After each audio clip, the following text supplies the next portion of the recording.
কোনোভাবে ঠেকানো যাচ্ছে না কর্ণফুলী নদীর দখল দূষণ।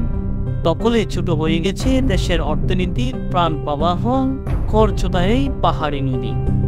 নদীর তীরে অবৈধ স্থাপনা, উচ্ছেদ অভিযান থেমে যাওয়ায় বেপরোয়া দখলদাররা।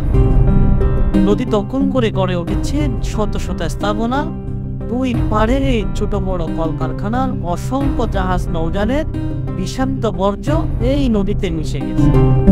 কারণে মাছ মারা যায় এরকমই, এই কারণে বিভিন্ন ধরনের মাছ টাছ মারা যায় এই ফজা গলার কারণে।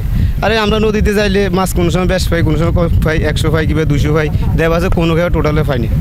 নগরের প্রায় 15 কোটি মানুষের বর্জ্য, পলিথিন সহ কঠিন বর্জ্যর স্তর জমেছে চট্টগ্রাম বন্দরের দ্বারক এই কর্ণফুলী নদীতে।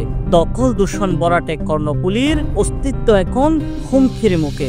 হুমকিতে দেশের অর্থনীতি মূল চালিকা শক্তি চট্টগ্রাম বন্দর। চট্টগ্রাম কর্ণফুলী এই নদী হইল ঐতিহ্যবাহী, অনেক পুরনো নদী। তো অনেক ময়লা, মিল ফ্যাক্টরি, আবর্জনা, পরিবেশ দূষিত হচ্ছে, নদী পানি নষ্ট হচ্ছে, বিভিন্ন প্রজাতির মাছ নষ্ট হয়ে যাচ্ছে, মানে মারা যাচ্ছে। তো আমরা এ থেকে মুক্তি পেতে সরকারের কাছে বিভিন্নভাবে আহ্বান জানাই যেন পানি দূষিত থেকে নদীকে বাঁচায়।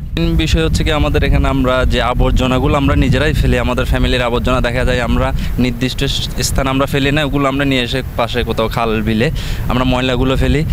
যখন জোয়ারের পানি আমাদের ভেতরে প্রবেশ করে তখনই আমরা আমাদের ময়লাগুলো দেখা যায় যে সবগুলো নদীর মধ্যেই চলে আসে। তখন আমাদের জলবদ্ধতার অনেক ধরনের সমস্যার সম্মুখীন আমরা হই, পানি উঠে যায় রাস্তাঘাটে।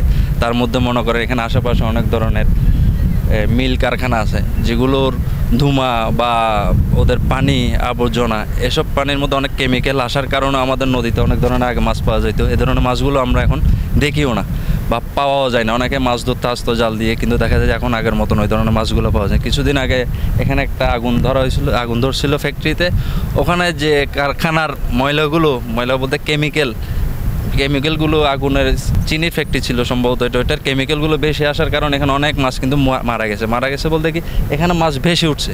চট্টগ্রামবাসীর বুকে এখনও রয়েছে বিশ্বাস, এই কর্ণফুলী নদীটি সেই আগের মতো ফিরে পাবে নিঃশ্বাস। চট্টগ্রাম কর্ণফুলী নদী থেকে মোহাম্মদ রিদওয়ানুল হক, আনন্দ টিভি।